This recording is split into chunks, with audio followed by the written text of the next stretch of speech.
News కు స్వాగతం. MLA Inturi Nageswararao సమక్షంలో తెలుగుదేశం పార్టీలో చేరికలు. కూటమి ప్రభుత్వం చేస్తున్న అభివృద్ధిని చూసి తెలుగుదేశం పార్టీలో చేరామన్న నేతలు. కందుకూరు నియోజకవర్గ తెలుగుదేశం పార్టీ కార్యాలయంలో 5వ వార్డు బృందావనం కాలనీకి చెందిన వైసీపీ సీనియర్ నాయకుడు దాసరి మాలకొండయ్య మరియు గుడ్లూరు మండలం పరకొండపాడు పంచాయతీ అగ్రహారం నుంచి పులి మహేంద్ర, పులి నారాయణ, పులి మన్మథరావు, పులి హరిశ్చంద్ర ప్రసాద్, పులి మనో, పులి మాలకొండయ్య, గంధం మాలకొండయ్య మరియు కొండారెడ్డిపాలెం గ్రామానికి చెందినటువంటి హరికృష్ణ కుటుంబాల వారు వైసీపీ పార్టీకి రాజీనామా చేసి కందుకూరు శాసనసభ్యులు ఇంటూరి నాగేశ్వరరావు సమక్షంలో తెలుగుదేశం పార్టీలో చేరారు. ఈ సందర్భంగా పార్టీలో చేరిన 15 కుటుంబాల వారికి ఎమ్మెల్యే కండువాలు కప్పి తెలుగుదేశం పార్టీలోకి ఆహ్వానించారు.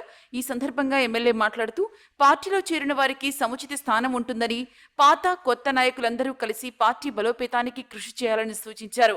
ఈ సందర్భంగా పార్టీలో చేరిన వారు మాట్లాడుతూ కూటమి ప్రభుత్వంలో రాష్ట్ర ముఖ్యమంత్రి నారా చంద్రబాబు నాయుడు రాష్ట్ర అభివృద్ధి కోసం కృషి చేస్తున్నారని, కందుకూరు నియోజకవర్గంలో ఇంటూరి నాగేశ్వరరావు కందుకూరు నియోజకవర్గం అభివృద్ధి కోసం నిరంతరం శ్రమిస్తూ ఉన్నారని, వారి అభివృద్ధిలో పాలుపంచుకునేందుకు మేమంతా తెలుగుదేశం పార్టీలో చేరుతూ ఉన్నామని పార్టీలో చేరిన నాయకులు తెలియజేశారు.